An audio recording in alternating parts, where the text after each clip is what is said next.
тебя вынести просто так. Это кайф, даже не принципиально на видах или лайф. Меня прет это так, врубаю свой драйв, бью в башне, прям как Макгрегор Микс Файт.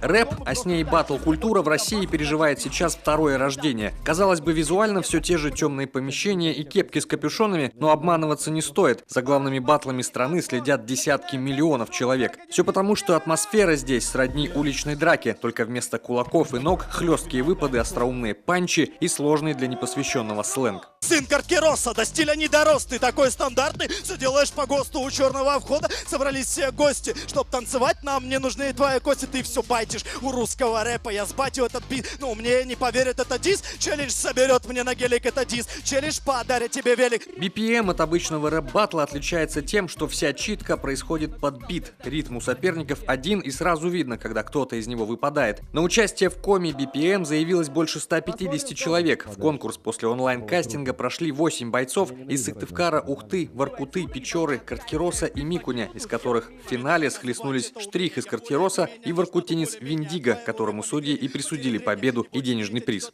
С ним баттл был тяжелый, потому что я его уважаю как человека, я с ним познакомился здесь, я не знал, вот баттл как бы соединяет людей, да, находишь друзей, всего находишь очень много, как и все рэп-творчество тебе помогает. А так планирую уже делать, наверное, альбом, скорее всего. Ну, не альбом, пусть будет EP пока. А до альбома мне пока далеко.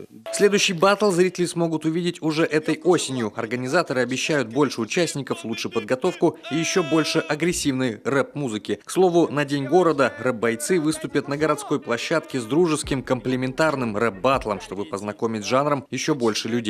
Евгений Стокос, Никита Чернов, телеканал Юрган, Сыктывкар.